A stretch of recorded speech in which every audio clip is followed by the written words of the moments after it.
Hey everyone, welcome back to another live community classroom with Michaels. Today we have Edie Ekman with us ready for another exciting class. Today we'll be learning how to crochet different borders to finish your favorite projects. My name is Lillian from Yarnspirations and I'll be helping with any questions you might have during today's class. Feel free to ask questions in the chat here and we'll be sure that Edie answers them. And while we're giving you some time to join the class, feel free to let us know where you're watching from. And just a reminder that today's class is being recorded and you can find the recording at michaels.com/classes. Over to you.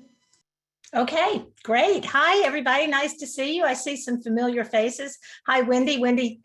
Rabbi Wendy wrote me in the chat and I happened to see that. So hello, Rabbi Wendy. And it's good to see lots of other people here. So welcome, everybody. We are going to do some favorite crochet borders. And in case you don't know, I have written 2 books on crochet borders. So this is a topic that I am pretty familiar with and pretty excited about because I like to put crochet borders on so many things. You can put them on blankets, of course, or towels or whatever, but you can put them on your sewing projects. You can put them on your weaving projects. I've put them on lampshades. Like you can just put crochet borders on everything. So I have a few that I'm going to show you from some Yarnspirations patterns. I'm not doing the actual pattern. We're just doing the border today.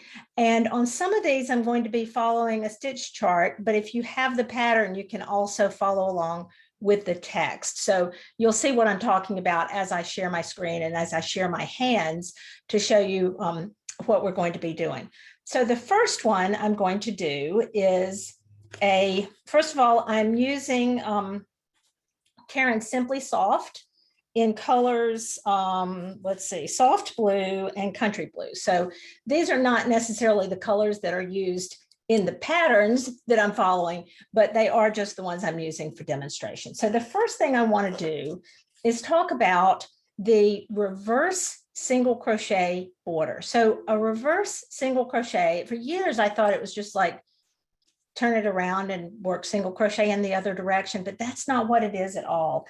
It is actually single crochet worked in the other direction, but as a right-hander, I work from right to left, right? So you would normally expect me to join my yarn here and work single crochet in this direction. Or if you're left-handed, you would work from left to right.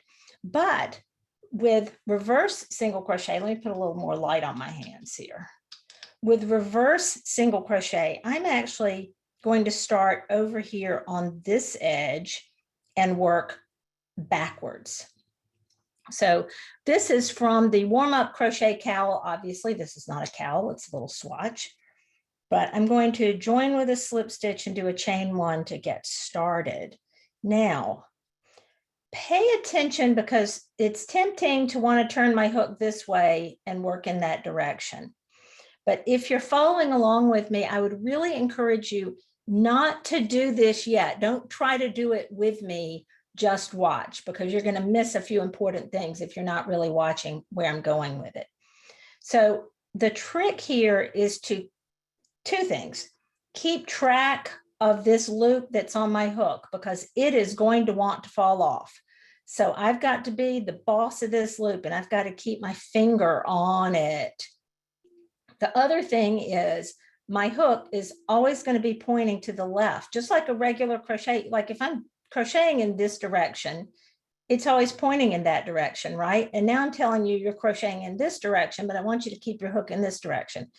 What?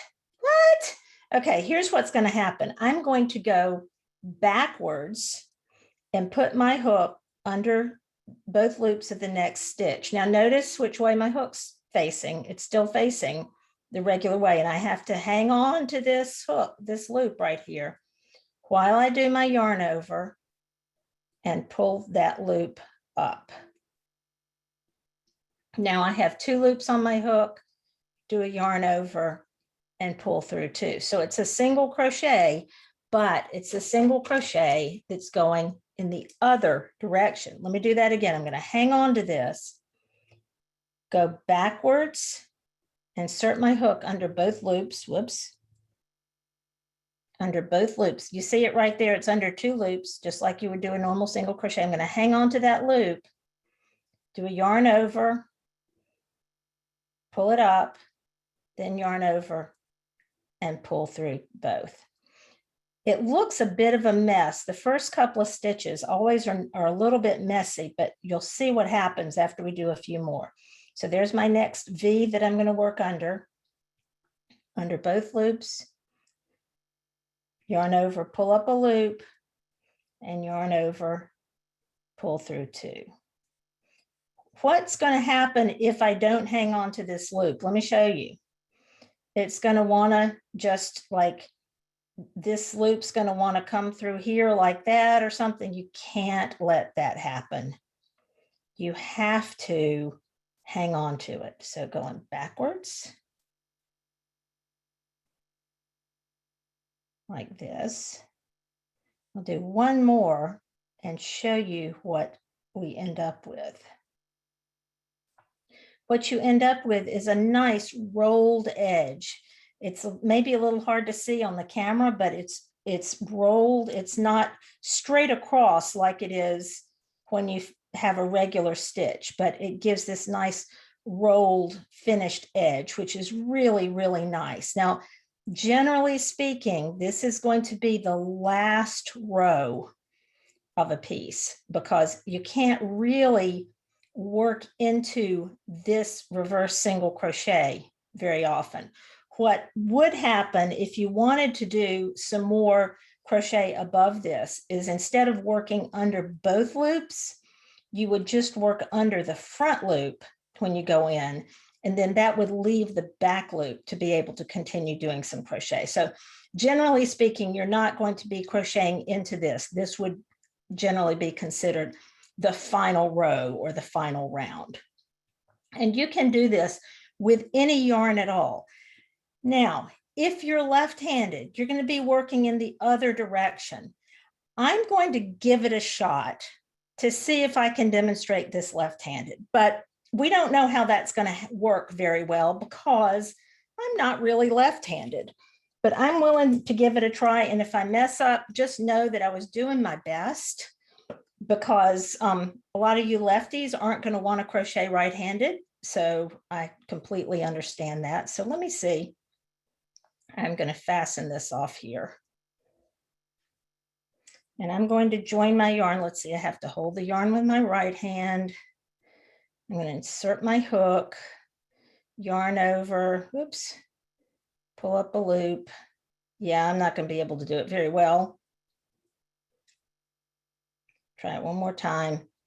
I will say this, I have a left-handed version of this on YouTube, so if you need to watch it, you can. Yeah, I can't, I'm sorry, I can't do it left-handed. I gave it a shot. Everybody can laugh at me. I tried it earlier today and I could do it a little bit, but apparently under pressure, I can't. So left-handers, you're going to join your yarn. You're going to work in this direction, always keeping your hook pointed toward the right. So I apologize that I can't do that, but yours is going to go like this. And if you want, maybe you can flip the screen when you watch this recording, and you'll be able to watch me do it left-handed because the screen will be flipped. So that's it for reverse single crochet. Reverse single crochet is not just single crochet on the opposite side. It's single crochet worked in the opposite direction from the direction you're usually going to work. So you can ask questions in the chat if you like. If there's something, I see there are a lot of messages, I can't really keep up with it, but maybe Lillian can tell me if there's anybody, if there's a question I didn't answer. Yeah, we do have one question here from Emily. She asks, what do you do when you get to the corner? Do you keep going or do you crochet one up and then continue? Okay, so normally when you get to a corner, you're going to increase. We're going to talk about corners in a little bit, but what normally you would, if you're doing a regular single crochet around in the regular way, you would put 3 stitches in a corner. I generally put 2 reverse single crochet stitches in a corner because if you're going around a corner, you need a little bit of an increase there to make that lie flat. So yeah, you would just put 2 into the same spot, and you fasten off just the regular way. Now, if I were going all the way around, I would fasten off by joining with a slip stitch and then doing a fasten off, just like you do a regular fasten off with any stitch. Okay. And we have one more question here from Liz. She asks, what would you use this border on? Almost anything. It's such a pretty border. It's a little bit small, so you could have something very fancy, you know, a wider or fancier border, and then just use this as a finish. So anything that you're going to be finishing off, I've put it on hats and coasters and bags and bag handles and blankets and scarves, and like this is an all-purpose border. Anywhere you would put a single crochet border, you can put a reverse single crochet border, and that just fancies it up a little bit. So that's what the reason I wanted to show this one first, to make sure we really got this multi-purpose border out of the way, because I wanted everybody to know about it. And like I say, a lot of times I use it to finish off a fancier border as well. Great. Okay, let's move on to the Crochet It Shawl for You, which I've got the pattern right here, so you can see what this pattern looks like. And I've done a little swatch here that kind of looks like it's just a tiny piece of the shawl, and I'm going to put the border on it. Now, the thing we want to look at here is you can see the shape of the shawl. It's got a corner. So as I said before, when you have something with a corner, whether it's a square corner or whether it's a little bit, this is a different angle from square here, you're going to have to do something to make it lie flat. If I just did the same number of stitches all the way around, this is going to pull in like this. Okay, so you're going to have to do some sort of increase here. Luckily, the instructions tell you what to do, so you don't have to worry about that. But just know that whenever you have a shape that goes like this, you're going to have increases because it's growing out, and you have to have more stitches out here than you have in here. So if you want to follow along with that pattern, as I say, I'm going to be reading the stitch chart because I really like stitch charts. I find them so much easier to follow than trying to keep track with my eyes on the written pattern, but the written pattern is there as well. What I want to show you here is I'm going to be making the border in the light blue color, so you'll be able to see it. On this stitch diagram, this first series of blue stitches is the last row of the actual shawl. So I'll be starting right here where there's a 1, and I'll be adding the border there according to that. So I'm going to join with a slip stitch in the first stitch over here on the corner. I want to always do my borders with the right side facing. So unless the pattern says otherwise, your first row is going to be done with the right side facing. So I have to look at this and recognize which is the right side and the wrong side of my shawl. I actually happen to know this because, well, 2 reasons. I can look and see that a lot of these are wrong side stitches, but also because I read my pattern and I see that this is the right side. So I want to make sure that the right side is facing while I do this border. So I'm going to join with a slip stitch in the very first stitch, and then chain 3, and then put on my glasses so I don't have to do this blind. It always helps to be able to see. And then I'm going to put 2 more double crochets right here in that first stitch. So there's an increase, and that helps shape the edge of the shawl. Then a chain 1 and a single crochet in this single crochet. So I'm going to be putting a single crochet in the single crochet. And then I'm just going to do a series of shells as I go across. So it's a chain 1, and then I'm going to work. There I have a series of 5 double crochets. I'm going to put a shell in that center one. And the shell is double crochet, chain 1, double crochet, chain 1. I'm going to put 4 of these.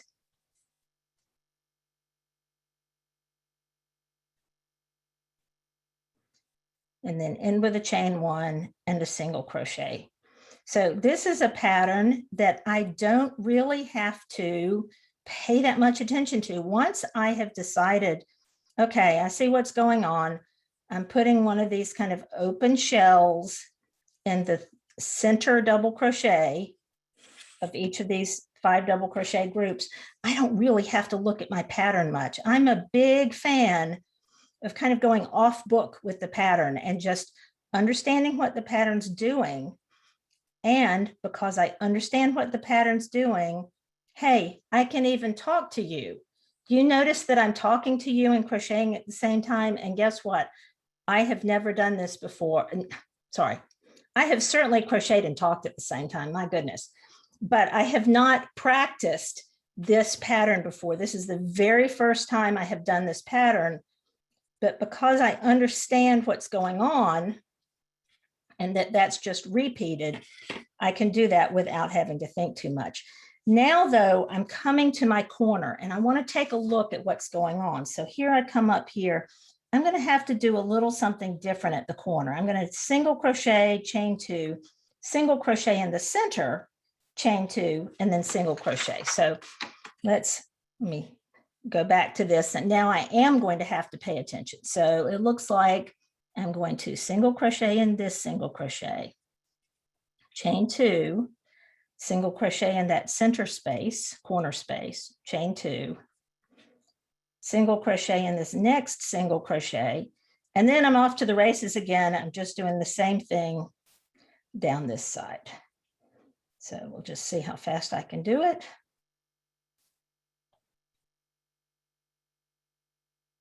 Run out of things to say after a while. This is where you watch TV. Not right now, don't watch TV. We only have an hour together. So I'm going to shell all the way back. Now, because I know that all this long edge is the same, I can chitter chatter to you. When I get to the end of the row, I'm going to want to pay attention again to the pattern. So here I'm coming up on my last shell. I can probably guess what's going to happen because I've done enough of these types of things to have an idea, but it's always a good idea to check. I think I'm probably going to do a partial shell maybe. Let's see. So I'm going to put a single crochet in here and then a chain 1 and then just 3 double crochets, which matches what I started with. 2, 3, and then turn. Whoops. Yep. And it looks like I'm going to do chain 3, 2 more doubles in that same spot. And then I'll take a look at my pattern again. I've got my chain 3 and 2 doubles, and then I'm going to put a double in the next double. And then I've got chain 2, I'm going to put a double in the single, chain 2, and then a little bit smaller shell. And then I'm going to do that all the way across until I get to the corner and have to pay attention again. So let's see. That's 3 doubles and then 1 next to it. And this is row 2 on the chart or in the instructions. Now I'm going to put a double right there in that single crochet. It's a little bit taller stitch. Chain 2, and now I'm going to put a little mini shell. And that mini shell, which is a double, chain 1, double, chain 1, double, goes into this space, goes into that center space. You see there are 3 spaces there. I'm going to put this little shell right here in the center.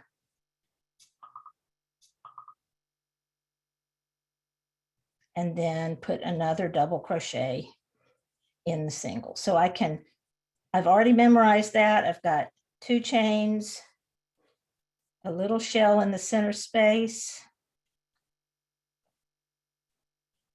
2 chains, and then a double in my single.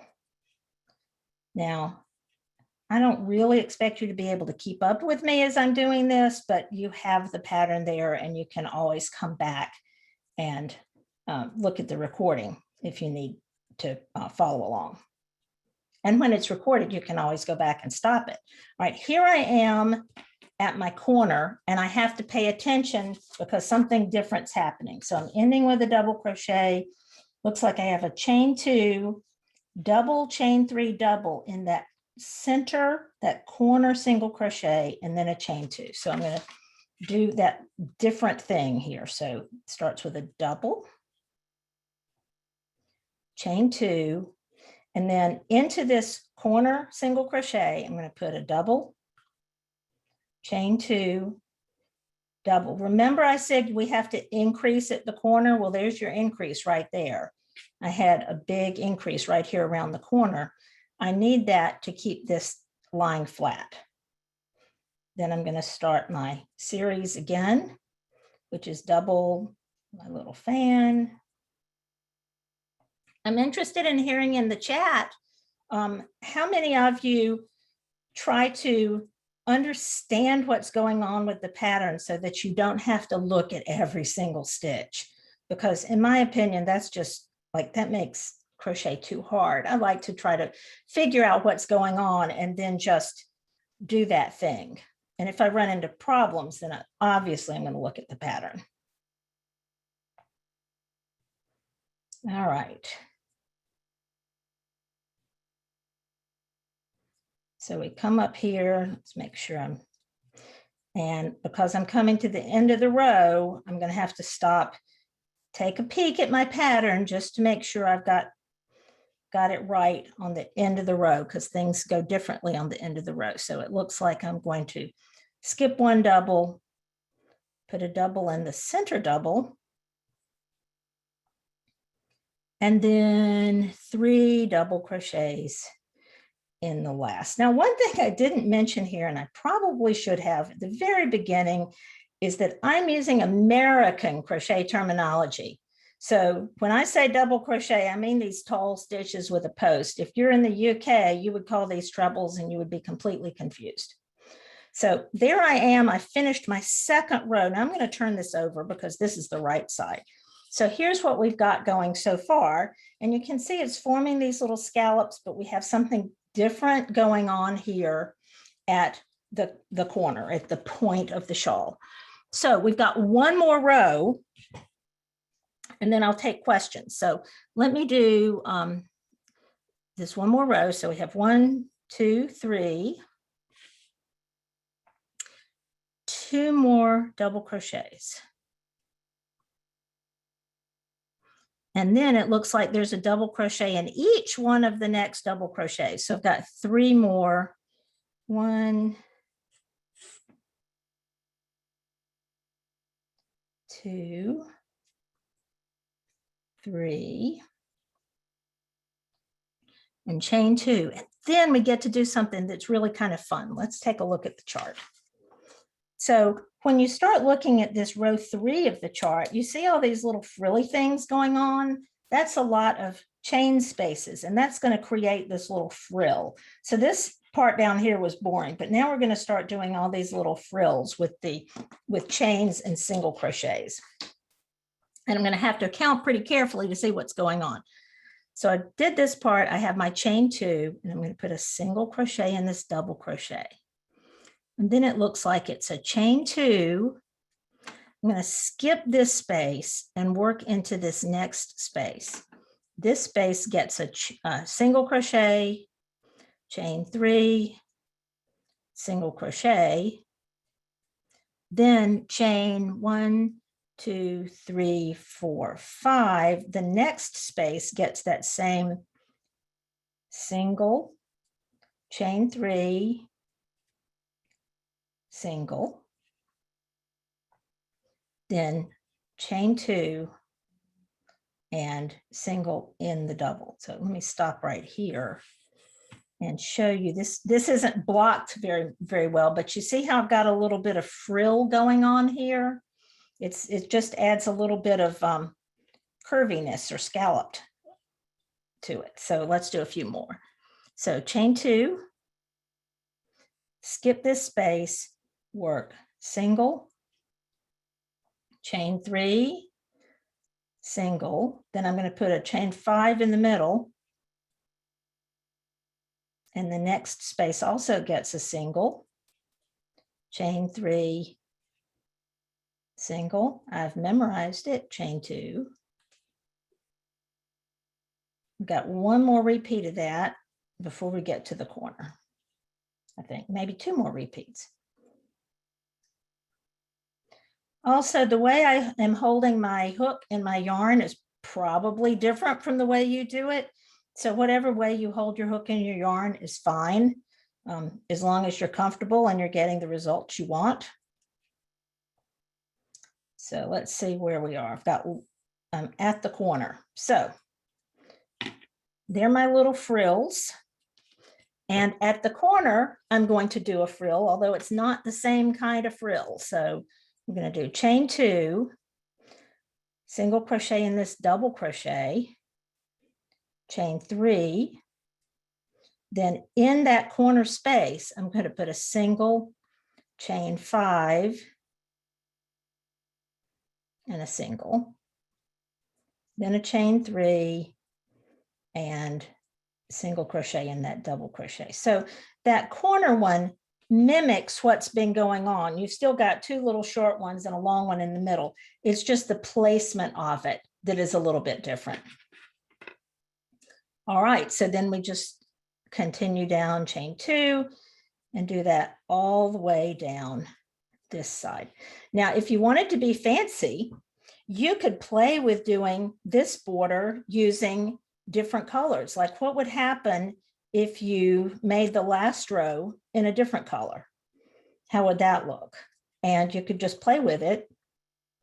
You can't talk and count at the same time. I can talk and crochet at the same time, apparently.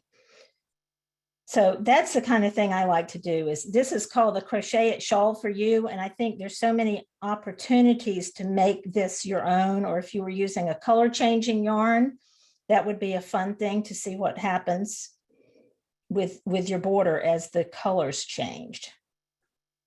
So I just love to use colors and patterns and stack borders on top of borders and change up elements to see what happens.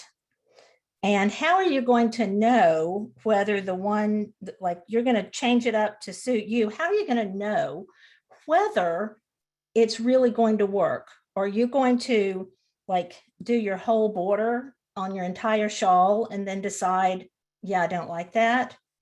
Or is there a shortcut way that you can figure out whether it's going to look good? Try it on your swatch. Yay, Leslie. Leslie gets the gold star. Yes.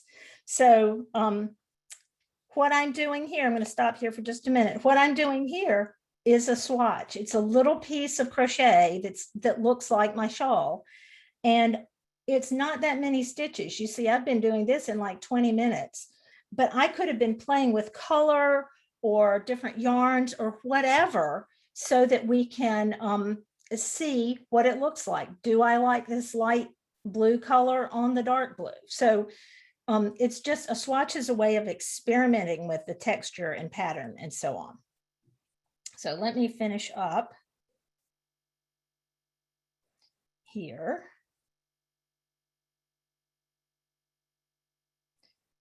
And as I come to the end, I'm going to have to look and see what happens, because I remember there was something different here. So I'm going to end with this chain 2, single crochet, and then I've just got a little solid ending here. So just plain old double crochets. I probably would, if I were doing this, I'd probably add another little frill down here. But, and by the way, you know, you can do things the way you want to. You don't have to do exactly the same thing that's in the pattern. Did you know that? Did you know that the pattern police are not going to come after you if you decide to change it up and do something a little bit different? Some of us hardly ever do a pattern without changing something.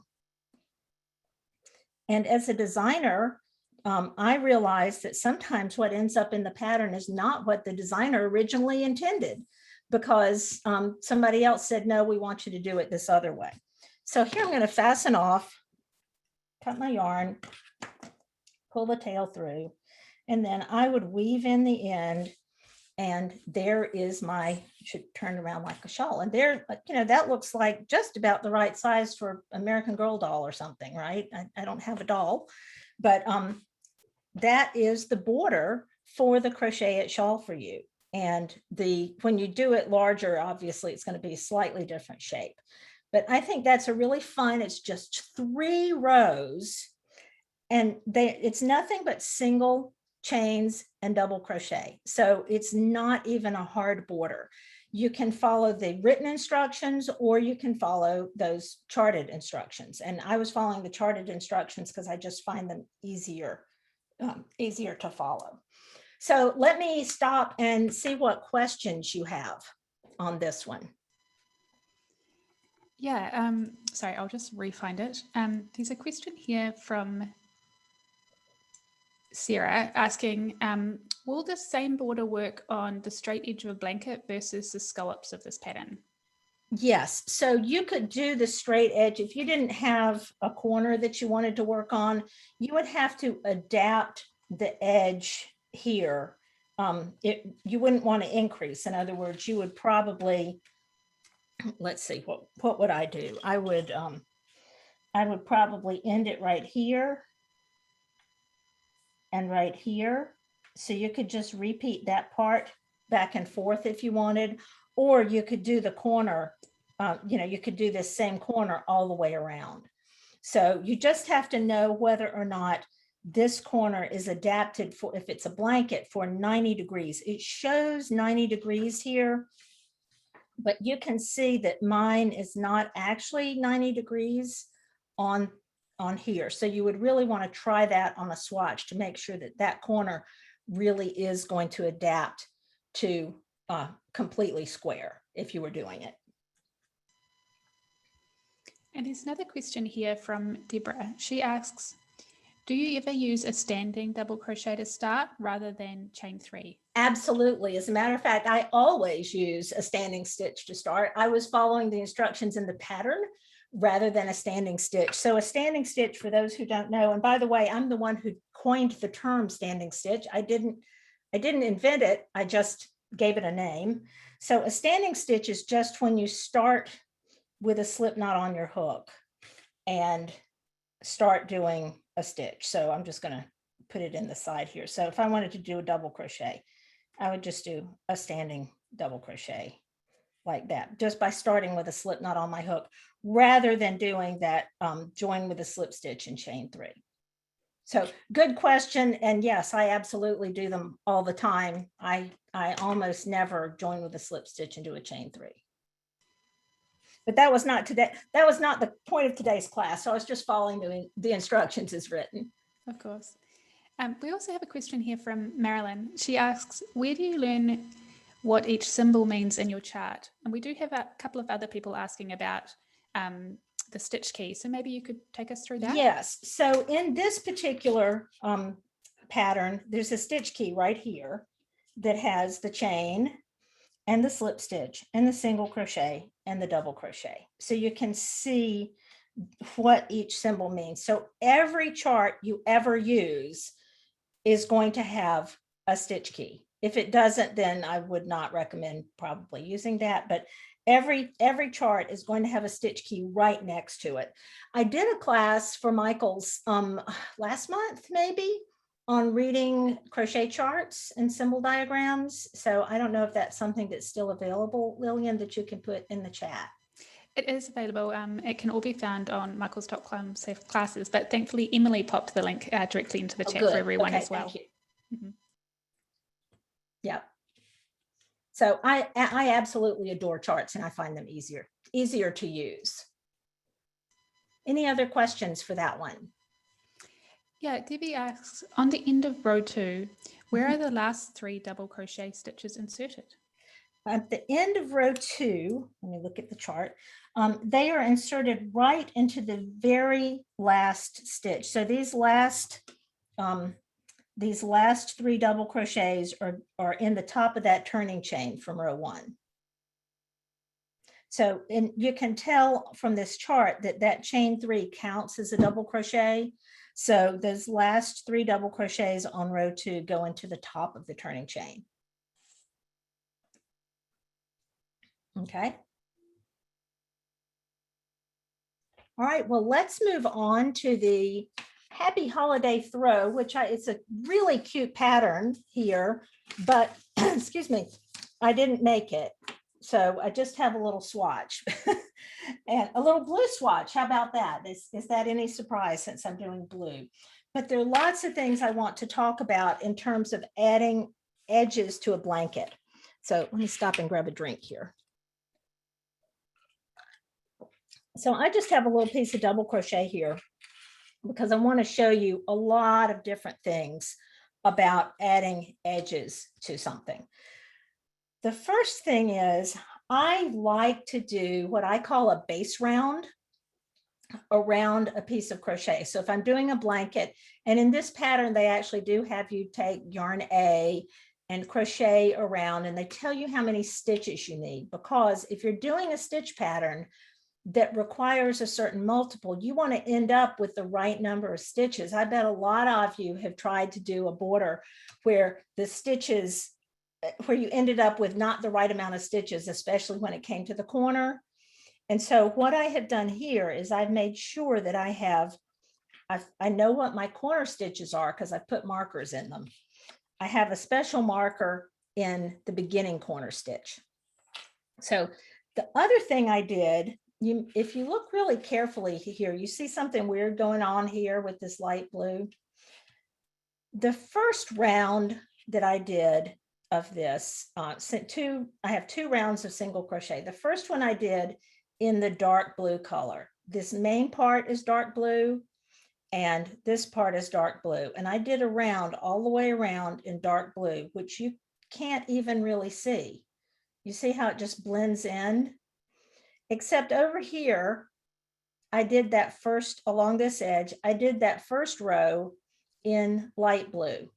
So I switched yarns. And do you see how uneven it looks here? It's just not as pretty because it's really hard to get those stitches even when you're working along a selvage or along the side edge. So if you're using a contrasting color for that first row, it's really going to stand out and it might be uneven looking like this one does, whereas the same thing's going on over here, but you don't see it because it's the same color. And then I change colors and do my second round in the contrasting color. And other than this ugly side over here, do you see how nice and even these stitches look? Because they are worked into existing stitches and not into the side edge.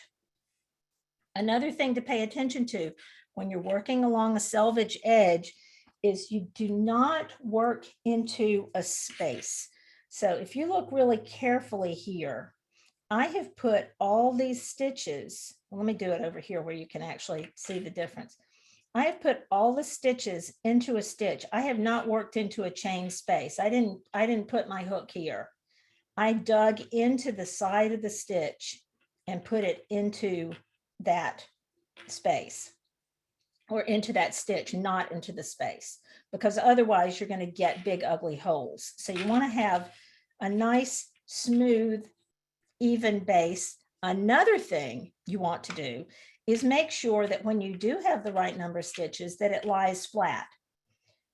If your piece does not lie flat, if it's supposed to, right? If it doesn't lie flat at this point, it's not going to lie flat later. So if it starts pulling in, if you don't have enough increases at the corner, or if it starts doing this number here, whatever, the whole thing's going to be messed up. And I know that if you haven't done it yourself, you have seen blankets that have all sorts of curly edges on it or that pull in. And to me, that just ruins the look of the thing. You've done all that work. Take the time to get the base round or the base row flat, because that's what everything grows from. And all of these tips that I'm talking about are in my books and I have a lot of videos on borders. So if you like these tips, I've got lots more. I can't tell you everything I know because we only have 20 minutes left. Plus I can't tell you everything I know. I wrote 2 books, but so anyway, you want these flat. And what I have done for this blanket, the Happy Holiday Throw, is I went ahead and did the first 2 rounds to show you so we can get to the fun part. Now this one doesn't have a chart, so I'm going to have to be reading along here on the instructions. So I have basically done round 1 and round 2, and I'm just ending up now. Round 1 and round 2 were both going to be in color A, but I did, 2 different colors, as I said. So I'm going to finish up here. I'm finishing up this row, this round. And then it's going to say, I think, join with a slip stitch in first single crochet. So here I am joining with a slip stitch. Now with A, this is round 3, chain 1, single crochet in same stitch as joining stitch, then chain 3. Then right away, it tells us to DC 2 together over 3. And unfortunately, the pattern doesn't tell me exactly what that means, but I can show you because I know what it means. Okay, so it wants me to double crochet 2 together, but over 3 stitches. So I'm going to do a double crochet 2 together by doing a yarn over, go into the next stitch, yarn over, pull up a loop, yarn over, pull through 2, just like I'm going to do a double crochet, but I'm going to stop right there. Stop right there. And I'm going to do another double crochet. I'm going to skip that center stitch. You see how the next one is the one that's in the corner? I'm going to do another partial double crochet here. Yarn over, pull through 2. So I have 2 partial double crochets and I skipped the stitch in the middle. Then I'm going to yarn over and pull through everything. So I have done double crochet 2 together, but I skipped that stitch in the middle. That's the DC 2 tog over 3. Then chain 3, single crochet in the next stitch, and then repeat that. So chain 3, double crochet 2 together over 3. So there are my 3 stitches. I'm going to do a double crochet, partial double crochet there, skip 1, partial double crochet here, and then finish it off together. 1, 2, 3,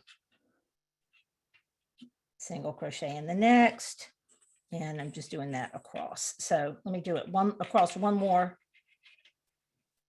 across this side here. Here's my double crochet 3 together, double crochet 2 together over 3. 1, 2, 3. And hopefully I have the right number of stitches when I get to the corner. And if I don't, I'll show you what happens and what we can do.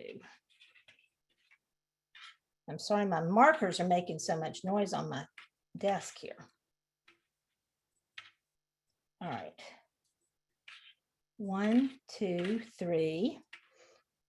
All right, good. I had the right number. So I'm ready to, I've come to the corner and I'm going to do another corner treatment, just like I did over here. So chain 3,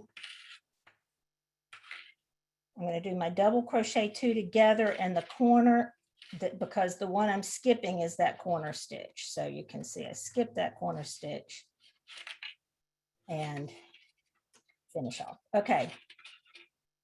I don't want to go all the way around because I don't want to run out of time. So I'm going to say you do that all the way around, and then let me cut some yarn.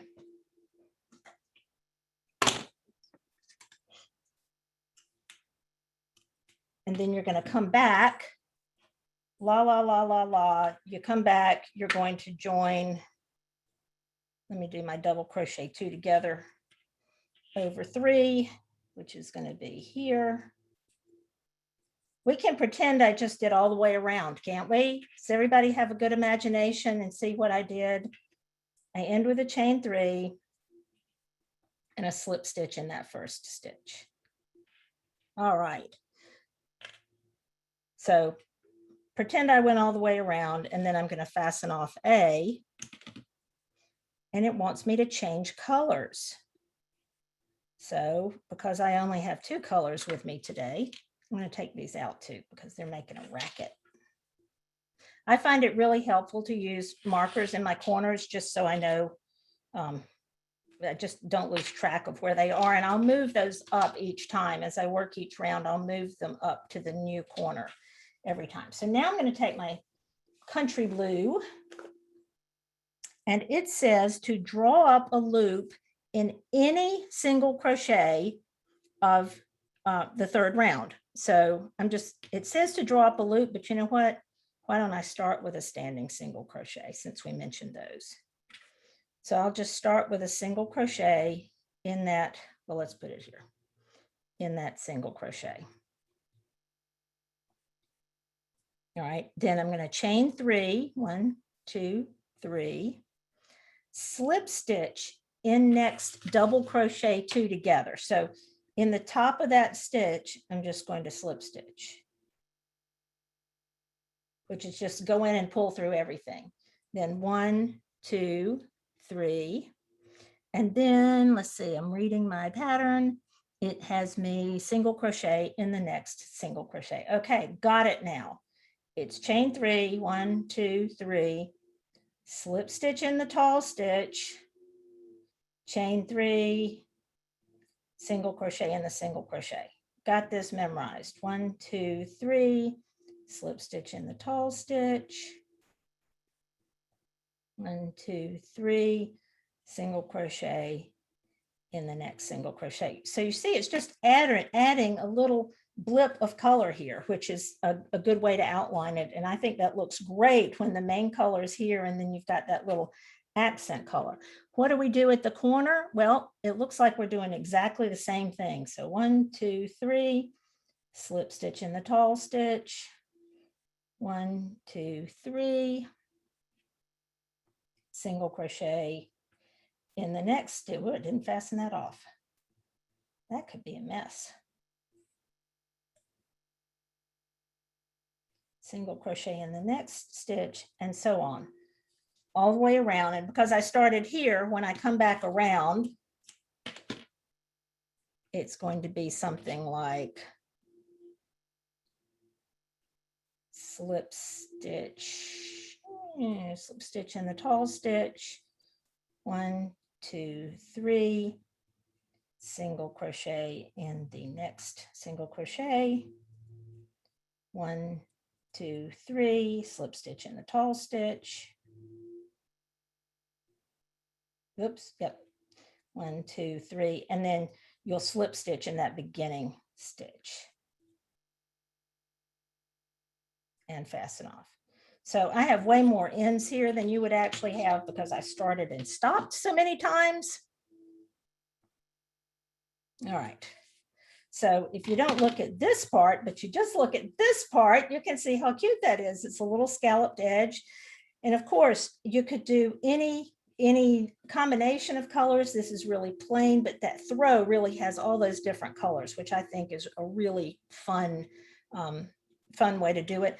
And this is another border that you can use just about anywhere. It's not too wide, but it would look great on a blanket or on a little girl's dress down at the hem, or you know, a little frilly hat or something like that. So there are lots of places you can use these borders that aren't just these projects. So you've got some great inspiration here to be able to put these borders on anything. And I encourage you too to look at other patterns that have interesting borders and to take elements from different patterns and use them in your own design. So you think, oh, I did that, you know, that baby blanket that had that really cute stitch pattern, that really cute border. I wonder what that would look like in a pot holder or a washcloth or something. Speaking of which, you notice if I made this a little bit bigger and use different yarn, this would make a really cute washcloth, wouldn't it? Just make it a little bit bigger, maybe in single crochet, and put this border on it. And it would be a really cute, a cute gift or something that you might like to use yourself. So, all right, how about questions? Yeah, we have a good one here from Mary Elizabeth. She asks, when doing a blanket, do you always start your border in the corner section of a completed blanket, or would you start in the middle with a standing double crochet? Sorry, That's a wood good starting in question. the middle. Yeah, right. So a lot of times, most patterns do have you start in the corner. My preference is usually to start a little away from the corner, maybe not in the middle, but just maybe right here. And by the way, I didn't talk about left-handers. I've been working in this direction. Left-handers, you're going to do exactly the same thing, but you're going to be working in this direction. Okay, so most patterns are going to have you start in the corner, but I usually start about here because I think sometimes it's less visible if there's a little join or a little jog there. I'd rather have it kind of show up here than kind of, sometimes the corners are very, very visible elements, and I want to keep any unevenness away from the exact corner. And I apologize if you can hear the lawnmower outside my window. I was hoping he wouldn't show up right now. It's very loud here. Other questions? Yeah, there's a question here from Leslie. Yeah. Well, it's not really a question, but you can also use borders to add to the size of blankets or shawls. Absolutely. You can use them so many places, and you can use them just as accents. I mean, I have a shawl that is made up of nothing but borders. I just put a bunch of borders on a plain background, and that's what made the shawl. Gorgeous. And there's a question here from Patricia. She asks, what's the best way to add a crochet border to a fabric item? Blanket stitch? You can use blanket stitch. You can use a crocheted stitch. You can also use, there's a special crochet hook that's very pointy at the ends, much pointier than this and much smaller. And you can stick it in through the fabric. If you're doing it on fleece, there's also a rotary cutter that will cut little slits in the fabric, which I don't have one handy to show you, but like if you're doing just, like polar fleece, you can roll that rotary cutter on, and it cuts little individual little slits that you can use. And I think they sell those blades at Michael's. It's called a gap cutter. Sorry, I didn't know I was going to have to answer that question, but that's a really cool thing too. Very cool. And Leslie asks, how can you estimate how much yarn you need for your border? That's a great question. So my answer to everything is your swatch. So say this is my blanket. Skip blade, thank you. KM says it's a skip blade. I couldn't remember the name of it. So this is my swatch, and I'm going to weigh my swatch before I put the border on it. And then, so I know how much it weighs. And then I'm going to do the border all the way around, the whole border. Then I'm going to weigh it again. So I know how much yarn the border took on this piece. And then I'm going to say, well, this was, however many inches this was. And then my border is going to take, full size, whatever that is. And I can do the math. So it requires math. And we have a question here from Kathy as well. She asks, what to do if the edges are getting wavy? All right, so if the edges are wavy in the beginning, like at this point, then you need to go back and adjust your stitch count on that base round so that you are making sure it's flat. If it's pulling in like this, you don't have enough stitches, but if it's rippling like that, then you have too many stitches. So you need to go back and make sure it's flat. So you have to start out with the right number to start with. If you do that, then if it starts getting wavy as you go out, then that means you're increasing too much here. But if you aren't making up your own border, if you're following a border from a book or from a pattern, chances are that the designer of the pattern has worked it out so that it will lie flat. I keep mentioning my books, but my books all go around the corner. One of them's called Around the Corner Crochet Borders. So they are all engineered to go around corners, because I got frustrated trying to figure out how to make a fancy border like this lie flat. So I actually wrote the book because I needed the reference for myself. So when I wanted to do a blanket border, now I just go look up a border in my book because I know I've already done the work to make it lie flat. And we have one final question here asking, would this blanket pattern work as a scarf or a shawl? Absolutely.